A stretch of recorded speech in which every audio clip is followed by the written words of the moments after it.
he was in a different category. He was in a different position.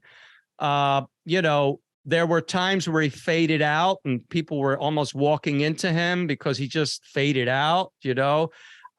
When he was eating meat, there was some vegetarians in the organization. Some of them were close to him, and one kept badgering him, begging him, you got to stop eating meat. You got to stop eating meat. You got to, this is the founder. You got to stop eating meat. And so one day he said, okay, I'll stop eating meat. The founder said, I'll stop eating meat. And after about 3 days, he was there in his compound, a little bungalow he lived in. He was there and then he was gone. And they were like, where'd he go? Where'd he go? Like, you know, and then they'd be back again. And there, oh, there he is. He's in the living room. And then they walk out of the room and they come back. He'd be gone again. Where'd he go?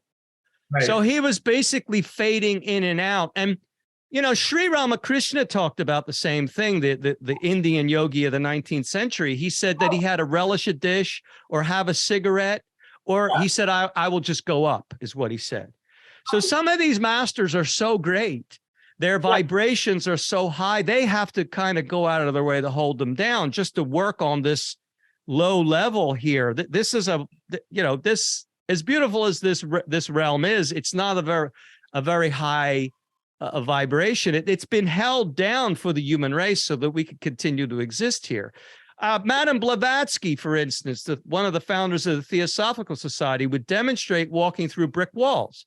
Basically, she had a picked audience in one room and another picked audience in another room, you know, divided by a brick wall, and she would go right through it. And simply what she did, not simply, but she would raise her vibration up to where she dematerialized on this physical plane, passed through the brick wall, then she would lower her vibration back down, and she could do that at will. There was another instance, for instance, of the founder of this, when he was first contacted, when he was 35, I think, he didn't know what the heck that was about. And so for a week, he was really disturbed because he didn't know what the contact was about. So at the end of the week, he decided just to sit in his room, lock his door and sit in his room. He said he wasn't going to come out until he got an answer. And he said, if I had to starve, I was prepared to starve. So that is when a famous yogi from India came to him and virtually walked straight through his locked door and sat in the chair and explained to him what this was all about. And that was really the beginning of his mission. That then and there. I could tell you who the yogi is because we kind of figured it out. He said a rotund yogi from India. I could probably tell you, but I don't even know if that cat's out of the bag, so I'm not going to say.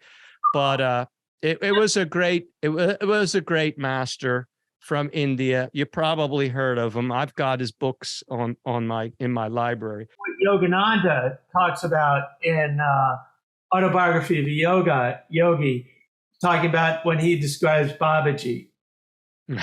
I'm glad you read that book. I was going to ask you if you had. Yeah. Oh, yeah. Absolutely. Well, Babaji had all the powers. I mean, Lord Babaji you know, Lord Buddha is on the earth too in Shambhala. Babaji is even greater than Lord Buddha, I would say. But Babaji is the greatest master on the earth. Right.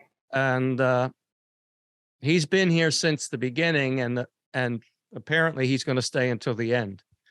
So yeah, I mean, they have those powers. They have those powers.